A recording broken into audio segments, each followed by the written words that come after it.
ಬಂಧುಗಳೇ ನಮಸ್ಕಾರ. ತಮಗೆ ಗೊತ್ತಿರೋ ಹಾಗೆ ಈಗ ಹೊಸ ಲೋಗೋ ಅನ್ನೋ ಒಂದು ಕಂಪನಿಯವರು ನಮ್ಮ ಎಲ್ಲ ಲಾರಿಗಳ ಮೇಲೆ, ಮೀಡಿಯಂ ಗೂಡ್ಸ್ ವೆಹಿಕಲ್ಗಳ ಮೇಲೆ ಕಂಟೈನರ್ ಹಿಂದೆ ಒಂದು ಸ್ಟಿಕ್ಕರ್ ಅನ್ನ ಅಂಟಿಸಕ್ ಶುರು ಮಾಡಿದ್ದಾರೆ. ಅಂತ ಹೇಳಿದ್ರೆ ಆ ಕಂಪನಿದ ಅಡ್ವರ್ಟೈಸ್ಮೆಂಟ್ ಮಾಡ್ತಾ ಇದ್ದಾರೆ. ಆ ಕಂಪನಿ ಅಡ್ವರ್ಟೈಸ್ಮೆಂಟ್ ಅಲ್ಲಿ ಏನಿದೆ ಅಂತ ಹೇಳಿದ್ರೆ ರಿಟರ್ನ್ ಲೋಡ್ ಅಂತಿದೆ.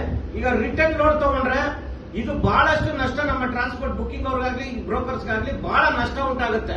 ಈಗ ಎಕ್ಸಾಂಪಲ್ ಒಂದು 15,000 ರೂಪಾಯಿ ಇಲ್ಲಿಂದ ಬುಕಿಂಗ್ ಇದ್ರೆ ಅವ್ರು 7,000 ರೂಪಾಯಿಗೆ ಬುಕಿಂಗ್ ಮಾಡ್ತಕ್ಕಂಥದ್ದು ಉದಾಹರಣೆಗಳು ಬಹಳಷ್ಟು ಬಂದಿವೆ.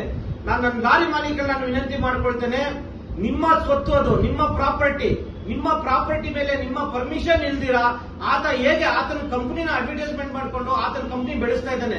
ನಮ್ಮ ಲಾರಿ ಮಾಲೀಕರು ಅದನ್ನ ಗಮನ ಇಟ್ಟು ಅರ್ಥಕೋಬೇಕು.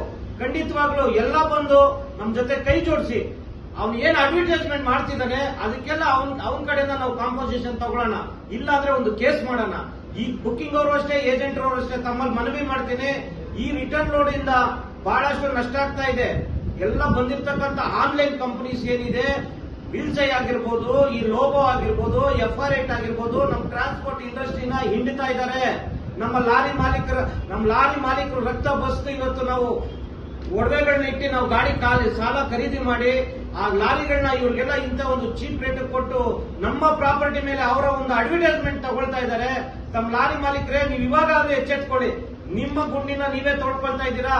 ಬನ್ನಿ, ನಿಮ್ಮ ಪ್ರಾಪರ್ಟಿ ಮೇಲೆ ಅವ್ನು ಯಾಕೆ ಸ್ಟಿಕ್ಕರ್ ಹಾಕ್ತಾನೆ? ಒಂದು ದಿವಸಕ್ಕೆ 1,000 ರೂಪಾಯಿ ತರ ಒಂದು ತರ ಕಾಂಪನ್ಸೇಷನ್ ಕೇಳೋಣ.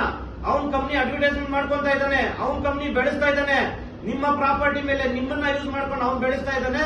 ದಯವಿಟ್ಟು ನಮ್ಮ ಜೊತೆ ಕೈ ಜೋಡಿಸಿ ನಮ್ಮ ಒಂದು ಸ್ಟಿಕ್ಕರ್ ಏನ್ ಹಾಕಿದಾನೋ, ಅವ್ನ ಕಂಪ್ನಿ ಅಡ್ವರ್ಟೈಸ್ಮೆಂಟ್ ಏನ್ ಹಾಕಿದಾನೋ ಅದಕ್ಕೆ ಕಾಂಪನ್ಸೇಷನ್ ಕೊಡೋ ತರ ನಾವು ಮಾಡೋಣ. ಧನ್ಯವಾದಗಳು. ನಮಸ್ಕಾರ. ರಾಜೇಶ್ ಗೌಡ, ಪ್ರೆಸಿಡೆಂಟ್ ABTA ಬೆಂಗಳೂರು ಹಾಗೂ ಪ್ರಧಾನ ಕಾರ್ಯದರ್ಶಿ ಬೆಂಗಳೂರು ಕಮರ್ಷಿಯಲ್ ಅಸೋಸಿಯೇಷನ್.